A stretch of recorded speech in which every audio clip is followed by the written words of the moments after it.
नमस्ते। स्टार्ट करते हैं चतुर्थ अध्याय, that is fourth chapter, that is षड विरेचन शताश्रित अध्याय।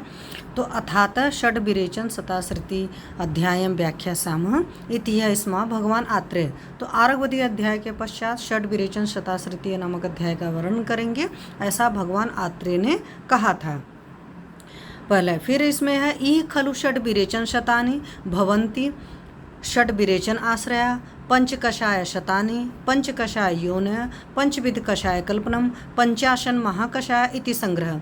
तो अग्निवेश कृत इस तंत्र में निश्चय करके षड विरेचन शतानि मतलब 600 विरेचन हैं।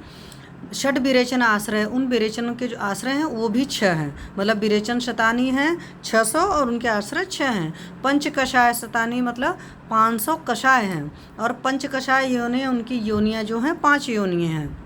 और पंचविध कषाय कल्पनाएं हैं। पंच कषाय योन है, पंचविध कषाय कल्पनाएं अर्थात कषायों की 5 प्रकार की कल्पनाएं हैं। और 50 महाकषाय 50 महाकषाय हैं इति संग्रह। यहाँ इस अध्याय के विषयों की संक्षिप्त तालिका है। तो षड विरेचन शताश्रिति अध्याय में शुरुआत ही यहीं से हो रखा है। यह खल से एक्चुअली ये शुरू हुआ है, बट इसमें जो दे रखा है कि क्या क्या चीज़ें हैं, विरेचन के कितने आश्रय हैं, कितनी कषाय योनियाँ हैं और कितने विरेचन के योग हैं, ये सब सारी चीज़ें दे रखी हैं। अगला श्लोक देखोगे तो क्या है, षड विरेचन शतानि यदुक्तम तद्रिह संग्रहेणो आधृत्य विस्तरेण कल्पोपनिषदि व्याख्यास्यामः।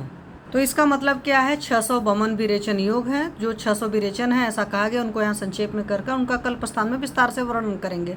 कल्पोपनिषदि वर्ड का क्या मतलब होता है, जैसे वेदों में कोई भी चीज़ है तो उसको बहुत अच्छे से एक्सप्लेन जो किया गया है वो सारी चीज़ों को उपनिषद में दिया गया है। ऐसे यहाँ पर भी जो कल्प हैं उनको किया जाएगा, तो इसीलिए उसको कल्प स्थान कहते हैं या कल्पोपनिषद स्थान कहते हैं। तो वहाँ पर बहुत विस्तार से बहुत बढ़िया से उसका वर्णन होगा। फिर अगला श्लोक है, तो अगला श्लोक देखेंगे, तत्र त्रिंशद्योगतम प्रणीतम फलेषु एकोनचत्वारिंशज्जिकमूतकेषु योगाः पंचचत्वारिंशति श्वाकुषु धामार्गो षष्टिधा भवति योगयुक्तः कुटजस् त्वाष्टधा तु अष्टधा योगमिति कृतवेदं षष्टिधा भवति योगयुक्तं श्यामा त्रिविध अधोशतं प्रणीतं दशापरे चात्र भवन्ति योगा चतुरांगुलो द्वादशा योगमिति लोध्रं विधौ षोडश योगयुक्तं महावृक्षो भवति 20 योगयुक्तः एकोनचत्वारिंशत् सप्तला शंखरिण योगा 48 दंती द्रवंतियो इति षड विरेचन शतानि। तो ये जो 600 वमन विरेचन योग देखेंगे तो उनके कौन कौन से हैं, तो यहाँ पर है कि अब यहाँ वमन तथा विरेचन कार्य योगों के नाम तथा संख्या का उल्लेख किया जा रहा है। तो प्रमुख वामक द्रव्य हैं, उनकी योग संख्या तो आपको पता है कि मदन फल हमारा वमन द्रव्य में श्रेष्ठ होता है, तो उससे कुल कितनी योग बनते हैं, 133 है। देवदाली से 39 है, कड़वी तुम्बी से 45 है, घिया तुरई से 60 है, इंद्रजो से आपका यह मतलब कुटज जी से 18 है, और कड़वी तुरई से 60 है। तो ये टोटल मिला करके हो जाते हैं 355। उसी तरीके से प्रमुख विरेचक द्रव्य जो हैं, काली तथा लाल निशोथ है, इससे 100 हैं, और इन्हीं के और 10 हैं। अमलता से 12 हैं, लोद्र से 16 हैं, थूहर से 20 हैं, सप्तला मतलब सिकाकाई तथा संकनी से 39 है, और दंती तथा द्रवंती के जो योग बन रहे हैं 48 बन रहे हैं। तो टोटल मिलाकर 245 होता है, और 245 और 355 को आप ऐड करेंगे तो 600 होते हैं। तो इस तरीके से 600 विरेचन और वमन के मिलाकर योग है। हालांकि वहाँ पर उन्होंने लिखा है षड विरेचन शतानि, क्योंकि चाहे वमन हो चाहे विरेचन हो, दोनों के द्वारा शरीर के दोषों का निराहरण होता है। अब उसी बात पर उन्होंने कह दिया था विरेचनों के बाद कि उतने ही विरेचन आश्रय, उतने मतलब 100 हटा दीजिएगा, तो षड विरेचन आश्रय हैं। तो षड विरेचन आश्रय थी क्षीर मूल त्वक पत्र पुष्प फलानी थी। तो विरेचनार्थ प्रयुक्त होने वाले औषध द्रव्य के निम्नलिखित अंगों का ग्रहण किया जाता है। यादा दूध है, क्षीर का मतलब दूध हो गया, क्षीर का मतलब दूध हो गया, मूल का मतलब जड़ हो गया, त्वक का मतलब छाल हो गया, पत्र मतलब पत्ते हो गए, पुष्प मतलब फूल हो गया, और फल होता है। तो ये सारी चीज़ें यूज़ होती हैं। तो 600 विरेचन योग है, मतलब वमन विरेचन के टोटल योग हैं, और आश्रय उनके 6 हैं। तो ये श्लोक तो बहुत छोटा सा है, क्षीर मूल त्वक पत्र पुष्प फलानी थी, तो ये रट लेना है। उसके बाद क्या है, पंच कषाय योनि, तो मधुर कषायो अम्ल कषाय कटु कषाय तिक्त कषाय कषायश्चित तत् तंत्र संज्ञा। तो कषाय की योनियाँ क्या है, इनकी उत्पत्ति स्थान 5 है, अतः मधुर कषाय, अम्ल कषाय, कटु कषाय, तिक्त कषाय, कषाय कषाय, इन पांचों की विस्तृत तंत्र में कषाय संज्ञा। लवण की नहीं होती क्योंकि लवण की कल्पनाएं नहीं बन पाती, इसलिए नहीं किया जाता। तो और जो आपके षट थे उसमें से लवण रस हटा दोगे तो वही कषाय की योनियाँ हैं। अब अगला देखेंगे पंचविधम कषाय कल्पनमिति तद्यथा स्वरसः कल्कः श्रितः शीतः फाण्टः कषाय थी। तो कषायों की जो कल्पना या रचना 5 प्रकार की होती है, वह इस प्रकार है। इसमें स्वरस है, कल्क है, श्रित है, शीत है और फांट है। सबको पता है स्वरस मतलब जो उसका जूस से एक्सट्रैक्शन लेते हैं, कल्क मतलब होता है पाउडर पेस्ट ड्रग से या चटनी टाइप का जो बना लेते हैं, पानी डालकर थोड़ा सा पीस लेते हैं।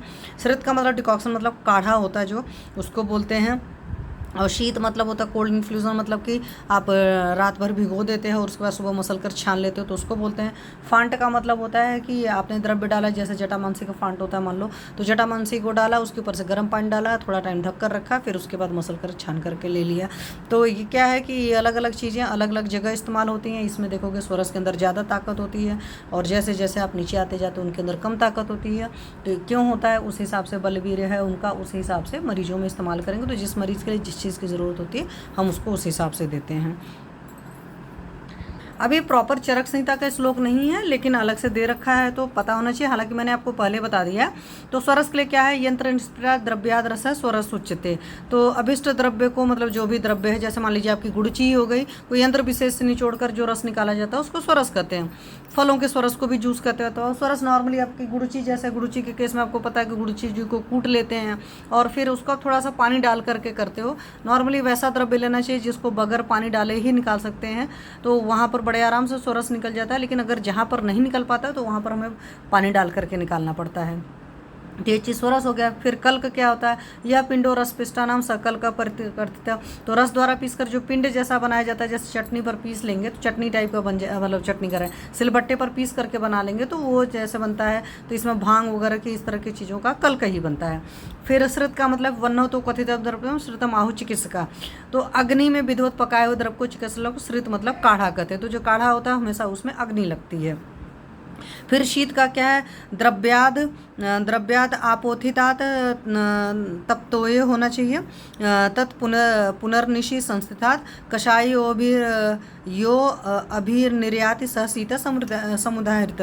तो इसमें क्या है, कुटे हुए द्रव्य को अपेक्षित जल में रात भर भिगोकर मसल करके रखे हुए को औषधि के सारभाग से युक्त द्रव्य की शीत संज्ञा है। ये मैंने आपको पहले ही बता दिया। तो अगर यहाँ देखेंगे तो है द्रव्याद औपितात तोये है। एक्चुअली स्पेलिंग मिस्टेक की वजह से मतलब उसमें सही से नहीं दिख रहा था, तोये है। तो सिंपल सा इसमें पानी को गर्म वरम नहीं करना होता है। तो उस तरीके से आपने कह सकते हैं, जैसे मान लो धनिया बनाते हैं तो धनिया का हिम बनाते हैं, या कई बार त्रिफला का हिम बनाते हैं। तो त्रिफला के हिम में भी क्या करना है, त्रिफला का यकुट चूर्ण ले लेंगे और यकुट चूर्ण को आप रात भर पानी में, हालांकि कोशिश करनी चाहिए कि लोहे मतलब घड़े में भिगाना चाहिए, या कई बार लोहे के उसमें भी बर्तनों में भी भिगाया जाता है। जैसे बालों में लगाना होता है तब तो लोहे के कढ़ाई में भिगाते हो, अदरवाइज़ आपको मतलब आँखें उखे धोना हो तो फिर मिट्टी के घड़े में भिगा दीजिए रख करके उसको, मतलब रात भर, फिर सुबह मसल कर छान कर रख लीजिए और फिर छान करके उसको यूज़ कर लेंगे। उसी तरीके से फांट का क्या दे रखा है, तो छिप्त्वा उष्ण तोये मृदितम तत्फांटम परिकीर्तितम। तो कुटे हुए द्रव्य को गर्म जल में डालकर मसलने से उक्त द्रव्य के जो सारभाग जल में आ जाता है उसको फांट कहते हैं। तो ये बाहर का रेफरेंस है, ये चरक के नहीं दे रखे, मतलब स्वरस कल्क श्रित हिम फांट की अगर सोचोगे परिभाषा तो वो चरक की नहीं है। हो सकता है मैक्सिमम शारंगर संहिता का रेफरेंस हो। ठीक है, चलिए अब कषाय कल्पना का उपयोग जो है वो चरक जी ने क्या बोला, तेषा यथापूर्वम बलाधिक्यम अतः कषाय कल्पना व्याधि आतुर बलापेक्षणी न तो एवं खलु सर्वाणी सर्वत्र उपयोगियानि भवन्ति।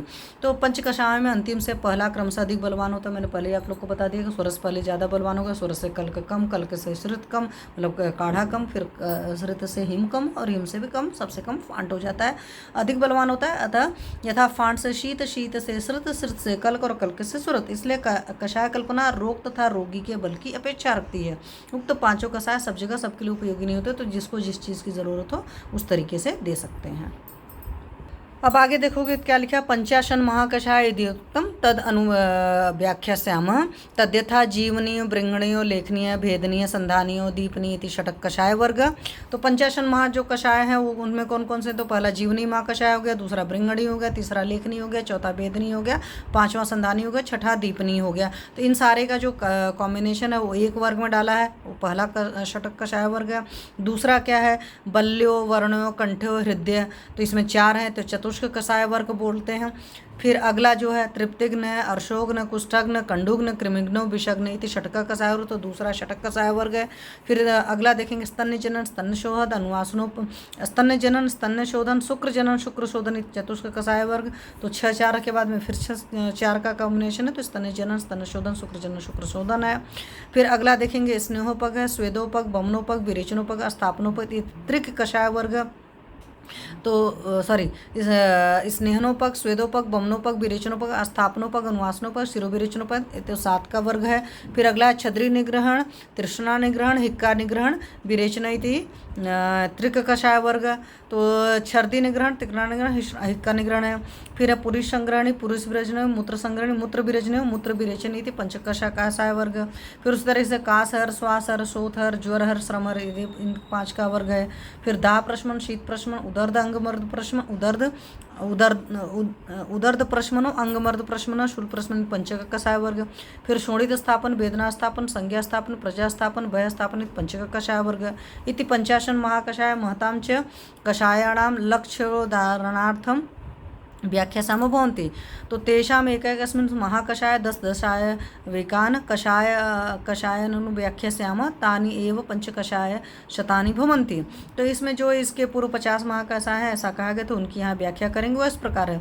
तो जीवनी जो है, जो जीवन के लिए हितकर है वो जीवनी हो गया। बृंहण मतलब आपके अंदर जाकर के बल की जो वृद्धि करेंगे बृंहणी हो गया। लेखनी मतलब होता है चीज़ों का क्षरण करना, तो ये सब चीज़ें उसे आपसे, जो लोग दुबले पतले हैं उनको आप बृंहणी देंगे, और जो लोग मोटे हैं उनको लोग लेखनी महाकषाय देंगे, या जहाँ पर ग्रोथ वगैरह मैकेनिज्म टाइप का है वहाँ पर लेखनी महाकषाय देंगे। अब एक को लेते हैं। तो सबसे पहले जीवनी महाकषाय। तो जीवनी महाकषाय के तरफ मतलब जीवनी मतलब होता है वाइटल हो गए, जीवन को बढ़ाएंगे, जीवनी शक्ति को बढ़ाएंगे, सिंपल सा मतलब है। तो तद्यथा जीव ग्रीष्म को मेधा महामेधा काकोली क्षीर काकोली मुतपर्णी माशपर्णी जीवंती मधुकब ती दशेमानी जीवनिया निभंती। तो इसमें 10 द्रव्य कौन से, जितने भी महाकषाय हैं आप देखो 50 महाकषाय हैं और 50 महाकषाय हैं, 500 कषाय हैं। तो ऑब्वियस ही बात है हर महाकषाय वर्ग में 10 द्रव्य हैं। तो इसमें जीवक ऋषभक मेधा महामेधा काकोली क्षीर काकोली, मुदकपर्णी मतलब बनमुख, मांसपर्णी मतलब बण उन्नत, जीवंती और मुलेठी। तो 10 औषधियाँ जीवनी हैं। इसमें से मेजॉरिटी औषधियाँ जो सही फॉर्मेट में आपको पंसारी की दुकान से नहीं मिल पाती हैं, लेकिन आपको मुलेठी बहुत अच्छे से मिल सकती है। और आप देखोगे हमारी एसटी मधु मुलेठी जी जो हैं वो करीब 11-12 जगह इनका वर्णन है। तो आप इसको बहुत सारी जगह अच्छे से इस्तेमाल कर सकते हो। तो जहाँ पर जीवन की ज़रूरत है, जहाँ पर आपको फिर से रीस्टोर करने का ज़रूरत है, तो वहाँ पर यूज़ करिए। तो जीवनी गण के द्रव्य बहुत बढ़िया काम करेंगे।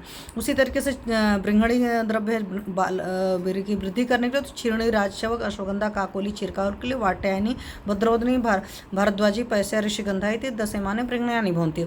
तो उसमें क्षीरणी है, राजशवक है, बला मतलब खिरैटी है, काकोली क्षीर काकोली, वाट्यानी, श्वेतबला, भद्रोदनी, पीतबला, भरद्वाजी, वन कपास, पैस्या मतलब बिदारी कंधा, ऋषिगंधा मतलब बिदारा है। तो 10 औषधियाँ होती है। तो इसमें आपको अश्वगंधा बहुत अच्छे से याद रहती है। साथ में अगर आप इसमें देखेंगे पैस्या जी हैं, यहाँ पर इन्होंने ऋषिगंधा का मतलब बिदारा किया हुआ है, तो बिदारा भी अच्छे से मिल जाती है। तो इस तरह के जो औषधियाँ हैं आप उनको अच्छे से यूज़ कर सकते हैं। राजशवक अश्वगंधा का इन्होंने बला कर दिया है।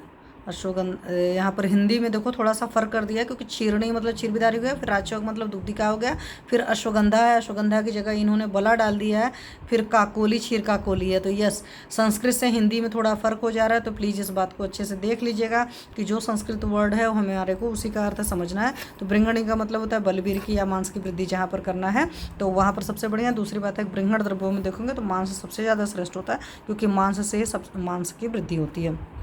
अगला देखोगे तो अगला है आपका लेखनी महाकषाय, जहाँ पर बहुत मोटे लोग हैं, यहाँ जहाँ पर चीज़ों का क्षरण करने की ज़रूरत है, तो वहाँ पर लेखनी महाकषाय यूज़ करें। तो लेखनी में क्या है, मुस्त कुष्ठा हरिद्रा दारू हरिद्रा वचात विषा कटु रोहिणी चित्रक चिरुबिलो हेमवती दर्शमाने लेखनियानि भवन्ति। तो जहाँ पर बहुत ज़्यादा ग्रोथ वगैरह हो रखी है वहाँ पर भी हम लेखनीय द्रव्यों को यूज़ करेंगे। तो इसमें मुस्त है मतलब मुस्ता जी हमारे हैं, तो मस्त मुस्त मतलब मोथाजी या नागर मोथाजी हो गए, कूट हो गए, हल्दी हो गई, दारू हल्दी हो गई, बालवच हो गया, अतीस हो गया मतलब अतिपिसा जी हमारे कटोरनी मतलब कुटकी हो गया, चित्रक हो गया, चिरुबिल हो गया, हेमोती हो गया। तो 10 द्रव्य औषधियाँ जो है लेखन है। तो लेखन कर्म के लिए आपको पता है आप चित्रक बहुत अच्छे से यूज कर सकते हो, क्योंकि वो दीपन पाचन भी करेगा, लेखन भी करेगा। उसी तरीके से हमारी कुटकी जी भी अनुलोमन बहुत बढ़िया से काम करती हैं और साथ में लेखन का काम करेगी। तो जहाँ पर लेखन कर्म की जरूरत है साथ में विरेचन कराना है तो कुटकी बहुत अच्छे से यूज कर लिया। उसी तरह नागर मोथा जी है हमारे दीपन पाचन भी करेंगे, लेखन का भी काम करेंगे। हल्दी दारू हल्दी हमारी दोनों हैं। तो यहाँ पर बहुत सारे द्रव्य हैं, उन सबको हिसाब से आप प्लान कर सकते हैं। और जहाँ पर कुछ नहीं समझ में आता है नॉर्मल औषधियाँ, वहाँ से आप ये महाकषाय वर्ग अच्छे से यूज़ कर सकते हैं। अगर 10 मिल जाते हैं तो ठीक है, अगर उसमें से जितने मिलते हैं उतने को भी यूज़ कर सकते हैं। फिर अगला है भेदनी महाकषाय। परगेटिव का मतलब होता है स्ट्रॉन्ग लग्जेटिव तरह काम करते हैं। तो सुबह, अर्को, रूबक, अग्निमुखी, चित्रा, चित्रक, चिरोबिलो है, शंखनी, सकुलादिनी, स्वर्णछिरी, दशमानी, भेदनियानी भवंती। तो इसमें भेदनी महाकषाय में देखें सुबह मतलब हमारी जी त्रिविज जी हैं, अर्क मतलब मदार है, रूबक मतलब एरंड है। एरंड को हम लोग को हर किसी को पता है बहुत बढ़िया से हम लोग एरंड ऑयल को मतलब कैस्टर ऑयल को यूज़ करते हैं एज ए लग्जेटिव। अग्निमुखी है मतलब लांगली जी, कलिहारी जी हैं। चित्रा मतलब दंती जी हैं, हमारे चित्रक जी हैं। चित्रक जी सोचो हमारे दीपनी पाचनी भी हैं, लेखनी है, भेदनी भी हैं। तो चित्रक जी को हम बहुत अच्छे से यूज़ कर सकते हैं, बट पित्त प्रकृति के पुरुषों में या पित्त प्रकृति के मतलब जातक में इस्तेमाल करने से बचिएगा। फिर चिरबिल हो गया, करंज हो गया, शंखनी मतलब युतिकता है, सकुलादिनी, कटुकी है। कटुकी अगन देखो लेखनी भी है और भेदनी भी है। स्वर्ण छिरी है जो 10 औषधियाँ भेदनी होती, जहाँ पर हमें दीपन पाचन और लोमन भी कराना है, साथ में हमें लेखन भी होना चाहिए, साथ में हमारे पास भेदन भी होना चाहिए। तो वहाँ पर आपके पास में चित्रक अच्छा हो जाता है, क्योंकि चित्रक जी दीपनी महाकषाय में भी आप देखोगे आएंगे, भेदनी में भी आ गए, लेखनी में भी आ गए। इसी तरीके से हमारी कुटकी जी लेखनी और भेदनी दोनों में आ गई। तो हमें ड्रग यहाँ से या द्रव्य यहाँ से बड़े अच्छे से सिलेक्ट कर सकते हैं। अब अगला देखिए संधानी महाकषाय। संधानी महाकषाय हम लोग ये सोचते हैं कि कहीं जोड़ मतलब चोट चपेट लगी होगी तो वहाँ जोड़ने का काम होगा। संधानी महाकषाय और सिर्फ वहाँ ऐसा नहीं कि किसी चोट चपेट को लगने के जरूर मतलब जगह पर ही इस्तेमाल करेंगे, वहाँ जोड़ने की जरूरत। संधानी महाकषाय आप मेंटल डिसऑर्डर में भी बहुत अच्छे से यूज़ कर सकते हो, क्योंकि मन का मतलब बॉडी के एक सेल का दूसरे सेल से कोऑर्डिनेशन नहीं बन पाता, आप वहाँ यूज़ कर सकते हो। आप इनफर्टिलिटी के केसेस में भी यूज़ कर सकते हो कि हस्बैंड वाइफ के बीच में आपस के मन नहीं मिलते, तो वहाँ पर भी एक दूसरे के मन का संधान होने लगेगा। तो इसको आप मेंटल डिसऑर्डर में भी यूज़ कर सकते हो। आप बहुत सारी औषधियों के साथ मिला करके यूज़ कर सकते हो, मतलब उनको सेल्स को समझने की आपस में यूनियन प्रॉपर्टीज़ होती है, यूनियन प्रोमोटर्स होते हैं। तो सेल ही एक दूसरे के साथ यूनियन नहीं कर पाती। कई बार हमारी बॉडी जो होती है एक दूसरे के साथ नहीं कोलैबोरेशन में आ पाती है, नहीं कोऑर्डिनेट कर पाती है। तो आप देखोगे संधानी महाकषाय बहुत सारी जगह यूज़ कर सकते हो और बहुत अच्छे से यूज़ मैं तो करती हूँ, खास करके मुझे एसटी मधु इसमें बहुत पसंद आता है। तो आप देख लीजिए आपके मरीज को किस वाली चीज़ की ज़रूरत है संधानी महाकषाय की, आप उसको यूज़ कर सकते हो। अब यहाँ पर देखेंगे मस्ट की पाठा है, तो पाठा जी हमारे स्तन शोधन में भी होती हैं। और सोचो यहाँ पर भी तो औषधियों को बहुत सोच समझ कर यूज़ करिएगा कहाँ से किस चीज़ की जरूरत है। तो इसमें क्या है मधुक मधुकपर्णी, प्रश्नपर्णी, अम्बस्ट की, समंगा, मोचरस, धात की, लोद्र, प्रियंगु, कटफलानी, दशेमानी, संधियानी भवंती। तो इसमें मधुक मतलब हमारी जो मुलेठी जी हो गई, उसके अलावा मधुपर्णी जी है मतलब जलज मधु एस्टी या गिलोइस को भी बोल देते हैं कुछ लोग। फिर प्रश्नपर्णी पिठमन जी है, अम्बस्ट की मतलब पाठा है, समंगा मतलब मंजीठ मतलब लज्जालू है, मोचरस है, धातकी है, लोद्र है, प्रियंगु है, कटफल मतलब कायफल है। ये 10 औषधियाँ संधानी होती हैं। तो भग्न के केसेस वगैरह जहाँ पर है, इंजरी वगैरह हुआ रखा है, आप वहाँ पर तो यूज़ करेंगे। बॉडी माइंड का एक दूसरे के साथ कोऑर्डिनेशन नहीं हो पा रहा, आप वहाँ यूज़ करेंगे। हस्बैंड वाइफ के बीच में आपस में कोऑर्डिनेशन नहीं हो पा रहा, आप वहाँ यूज़ करेंगे। और भी बहुत सारे स्किन में कोई भी प्रॉब्लम आ रही है, कोई मेडिसिन दे रहा हो उसके साथ इसको ऐड कर दिया तो उस मेडिसिन का अच्छा वर्क हो जाता है, तो वो सारी चीज़ें करेंगे। चलिए अगली हमारी है दीपनी महाकषाय। तो दीपनी महाकषाय देखें तो पिपली, पिपली मूल, चबिचित्रक, श्रृंगवेर, अम्लवेतस, मरीच, अजमोदा, भलकास्ते, हिंगु, निर्यासी, दीपनी, दशेमानी, दीपनियानी भवते। तो दीपनी द्रव्य में पिपली, पिपली मूल, चबिचित्रक, नागर हमारे श्रृंगवेर जी हो गए, हमारे पंचकोल के द्रव्य हैं। उसमें आपको पता है कि अगर हम काली मिर्च मिला देते हो तो षडूषण हो जाता है। तो आप पंचकोल को भी एज ए दीपन की तरह यूज़ करते हो, दीपन पाचन के लिए इस्तेमाल करते हैं। आप षडूषण को भी यूज़ कर सकते हैं। आप सिंपली सूंठ मरीच पिपरी जो है त्रिकटु, आप उसको भी अच्छे से यूज़ करते हो। आप अकेले शुंठी को देते हो, शुंठी सिद्ध जल दो, आम का पाचन करता है। तो बहुत बढ़िया से अलग अलग औषधियों को यूज़ करते हैं। आप कई बार अकेले पिपली को देते हो या पिपली को किसी चीज़ के साथ भी देते हो। तो दीपनी महाकषाय के तरफ बहुत वो है। फिर साथ में इसमें अम्लवेतस है, फिर अजमोदा भी है, भलातक अस्थि है, फिर हिंगु निर्यास है। तो ये 10 औषधियाँ दीपनी होती, 6 महाकषायों का वर्ग समाप्त हुआ। तो ये जो पहला था आपका उसमें जीवनी था, भृंगणी था, लेखनी था, भेदनी था, संधानी था और दीपनी महाकषाय के ये जो द्रव्य हैं ये आपने पहला षटक कषाय वर्ग इस्तेमाल मतलब ख़त्म हुआ। और आप देखिए इसमें से कहाँ कहाँ से आप पूरा दीपनी महाकषाय भी यूज़ कर सकते हैं। आप उसमें से तोड़ तोड़ कर भी जैसी ज़रूरत हो उस हिसाब से इस्तेमाल कर सकते हैं। तो इनको इस्तेमाल करिए और इनसे वाकई बहुत शानदार रिजल्ट आते हैं, करके देखिए। अब अगला देखेंगे, पहला बल्ले महाकषाय है। बल्ले महाकषाय में होता है मतलब आपकी ताकत की वृद्धि करता है। तो जो लोग बहुत पेशेंट लेथर्जिक फील होते हैं उनको दे सकते हैं, जो बहुत ज़्यादा श्रम क्लम जिनको होता है उनको दे सकते हैं। तो इसमें क्या ऐन्द्री ऋषिभ्यर अतिऋष्य प्रोक्ता पयस्या अश्वगंधा स्थिरा रोहिणी बला अतिबला इति दशमान बल्यानि भवन्ति। तो अब इसमें देखो अश्वगंधा जी हमारे उधर ब्रिंगणी में भी थे, बल की भी वृद्धि कर रहे हैं। तो इसमें ऐन्द्री मतलब गोरक्ष कटकटी या इंद्रायण है, ऋषभि मतलब किवाच के बीज है। तो किवाच का बीज बहुत बढ़िया बल्ले है, डोपामिन का बहुत अच्छे से इसमें सिक्रेशंस होते हैं, इसकी वजह से डोपामिन का सिक्रेशन अच्छा होता है। तो ओल्ड एज में खास करके माच को बीज को दीजिए। ऐसा नहीं सोचिए कि ये सिर्फ हमारा वहाँ पर काम करेगा, क्या बोलते हैं एफ्रोडीजिक प्रॉपर्टी का रहेगा या सिर्फ वृश्य वर्ग होगा। ये बल्ले महाकषाय है तो ये बुजुर्गों को बहुत अच्छे से देंगे तो अच्छे सा क्वालिटीज़ आएंगी। फिर अतिरसा जी मतलब हमारी शतावरी जी हैं। शतावरी जी को आपको पता है नारी रसायन करते हैं, तो बहुत बढ़िया शतावरी जी में। और साथ में शतावरी जी हमारी बल्ले हैं, तो आपको पता है स्तनजनन वगैरह के लिए भी शतावरी जी को यूज़ करते हैं, क्योंकि अतिरसा बहुत रस है तो रस की वृद्धि करेगी। ऋष्य प्रोक्ता मतलब मांसपर्णी है, पयस्या मतलब बिदारी कंधे या चिरका कोली है। अश्वगंधा जी हमारी हैं ही, अश्वगंधा जी बल्ले में भी है, भृंगण में भी है। स्थिरा मतलब शालपर्णी है। रोहिणी मतलब जटामांसी। जटामांसी भी ताकत देती है, खास करके जहाँ पर नर्वाइन वगैरह प्रॉब्लम रहती है, जहाँ पर पता चला रात में नींद नहीं आ रही उसकी वजह से प्रॉब्लम आ रही है, आप वहाँ पर जटामांसी दीजिए। और बला अति बला इस तरीके से। तो आप ये देखोगे अब जटामांसी वगैरह बहुत बढ़िया आपको भूत अग्नि भी होती है, ग्रह बाधा वगैरह नाश करने वाली आती है, इसको बोलते हैं ना सारी चीज़ें। तो जब बढ़िया नींद आएगी तो पेशेंट को ताकत लगेगा। अब रात भर अच्छे से इंसान सो नहीं पाएगा तो प्रॉब्लम आएगी। तो थोड़ा सा क्या कहते हैं सेडेटिव प्रॉपर्टी होती है, दिमाग को शांत करती है। तो इस हिसाब से तो बल्ले औषधि में आप देख लीजिए कहाँ पर किस बल्ले औषधि को देने की ज़रूरत है। तो आप पूरा महाकषाय भी दे सकते हैं, उसमें से कुछ औषधियों को चूज़ करके भी दे सकते हैं। अगला वर्ण महाकषाय की बात करते हैं। तो आजकल देखते हो कलर कॉम्प्लेक्शन का बड़ा हो रहता है, हर दुनिया भर की क्रीम वगैरह मिलती है। तो आप ये कह सकते हो कि ये जो वर्ण महाकषाय के द्रव्य हैं इनसे तेल सिद्ध कर लीजिए, वो लगाने को दे सकते हैं। इनसे घृत सिद्ध कर लीजिए, घृत सिद्ध कर लीजिए। घृत ज़्यादा बेटर है, क्यों? घृत को इटसेल्फ वर्ण बोलते हैं, घृत को इटसेल्फ मेध्य बोलते हैं। तो इनसे अगर वर्ण महाकषाय ले लिया और साथ में आपने यष्टि मधुक ले लिया, बॉडी के सेल्स की अच्छी कोऑर्डिनेशन हो गई, तो उससे घृत सिद्ध करके अगर आप अपने पेशेंट्स को देते हैं तो बहुत बढ़िया क्रीम रहेगा, बहुत बढ़िया लोकल एप्लीकेशन के लिए आप यूज़ करा सकते हैं। तो इसमें क्या है, चंदन तुक पद्म कोशीर मधुक मतलब आपकी आज मुलेठी जी आ गई। मंजिष्ठा सारी व पैसे सीता लताई दशमान वर्ण्यानि बनते। तो चंदन है, सफ़ेद चंदन है। तुंग मतलब नाग केसर है, पुन्नाग है, पद्माक है। उशीर मतलब खस है, मुलेठी जी है, मजीठ है। अनंत मूल मतलब हमारी सारीवा जी हैं।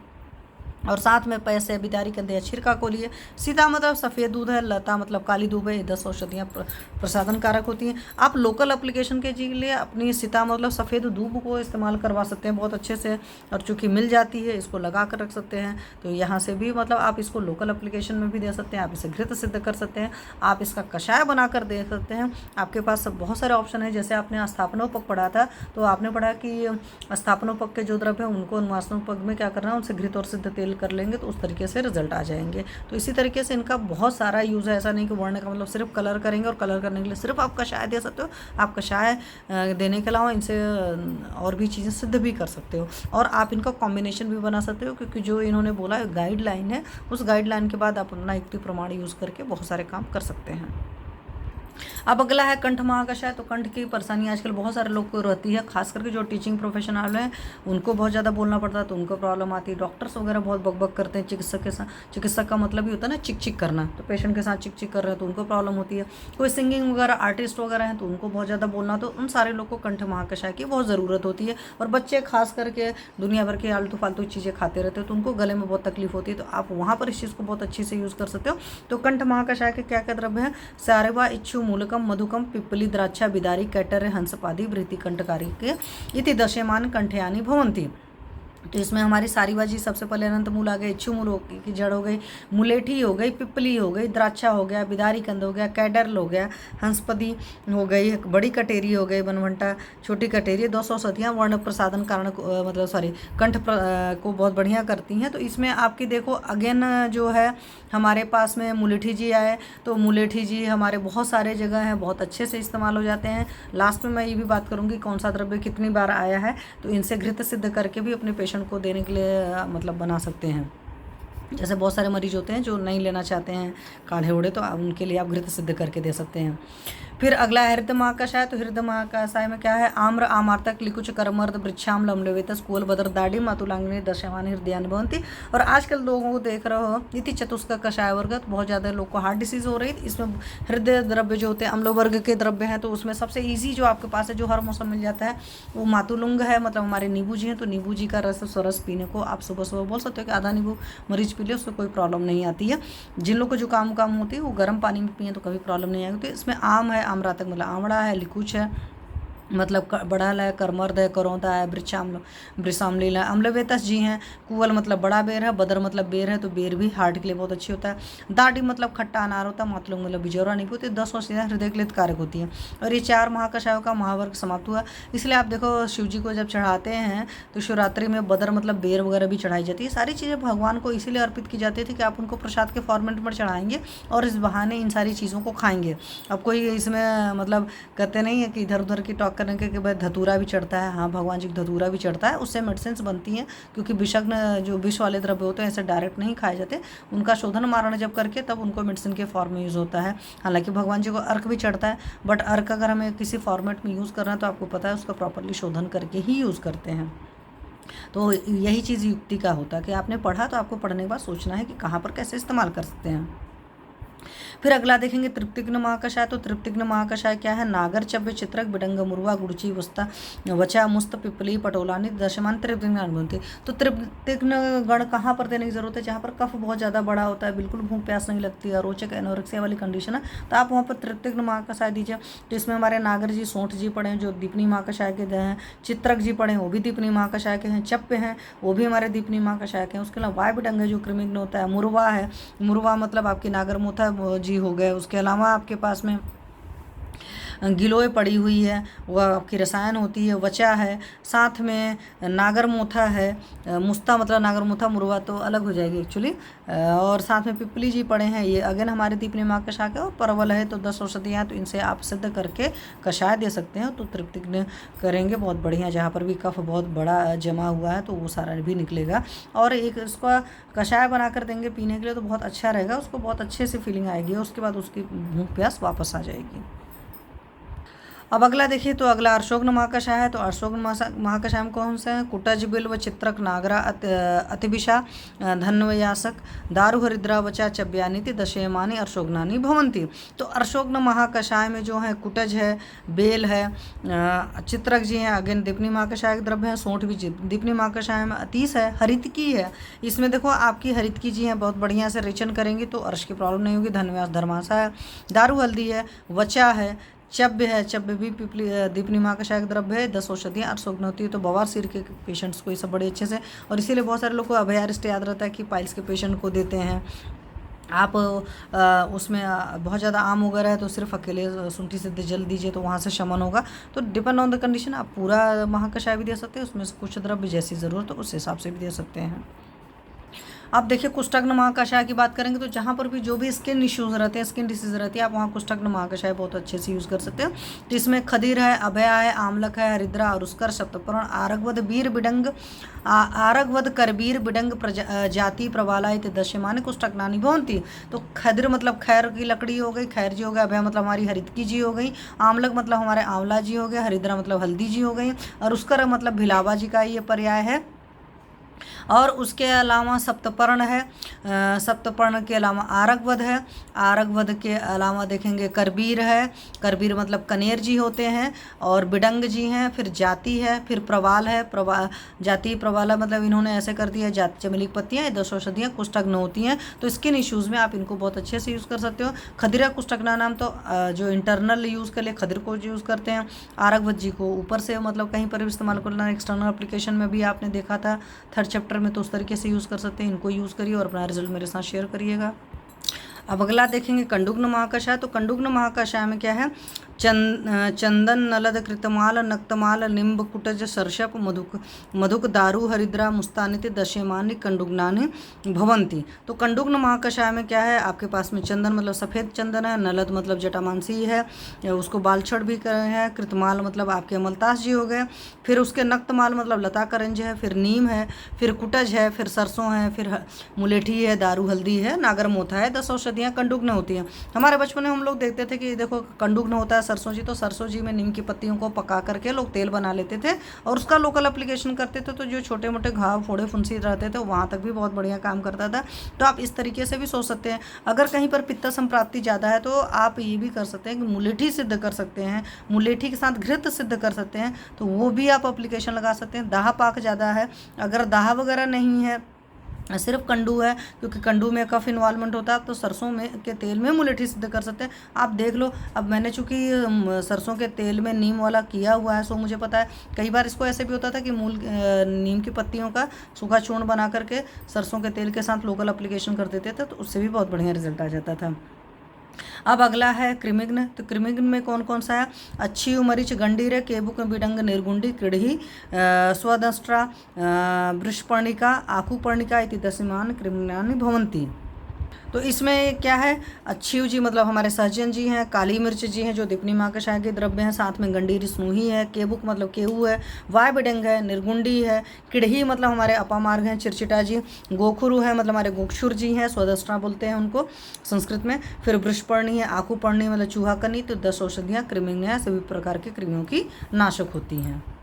तो जहाँ पर भी कृमियों की तकलीफ है आप वहाँ पर बड़े अच्छे से यूज़ कर सकते हैं। फिर विषग्न महाकषाय की बात करें तो विषग्न महाकषाय में क्या क्या हरिद्रा मंजिष्ठा सुभा सुषमैला पालिंदी चंदन कतक शिरीष सिंधुवार सलस्मात्का दशमानि विषग्नानि भवन्ति। तो विषग्न महाकषाय के द्रव्य में एक तो हल्दी आपकी सबसे बढ़िया गई, इसीलिए हमारे सिस्टम में खाना खाने में हम लोग डेली खाने में हल्दी डालते हैं, तो वो हो गया। फिर मंजीठ हो गया, फिर सुबह मतलब निशोथ रासना या हाफरमाली होगी, फिर इलायची छोटी इलायची, इसीलिए देखो इलायची को हमारे यहाँ लगभग हर द्रव्य में डालकर खासकर मीठा जो भी बनाते हैं उस हर द्रव्य में डालकर खाते हैं। फिर पारंदी श्यामलता है, फिर चंदन है, कतक मतलब निर्मली जी हैं, शिरीष जी हैं, फिर सिंधुवार जी हैं, श्लेष्मातक ग्लिसोड़ा है। तो 10 औषधियाँ विषग्न विषनाशक होती हैं। ये 6 महाकषाय का तृतीय वर्ग समाप्त हो गया। तो ये चैप्टर थोड़ा सा बड़ा हो जाएगा, तो इसलिए इस चैप्टर को 2 पार्ट में बनाएंगे। तो फर्स्ट पार्ट में इतना ही को कंप्लीट कर देते, आगे का सेकंड पार्ट में करेंगे।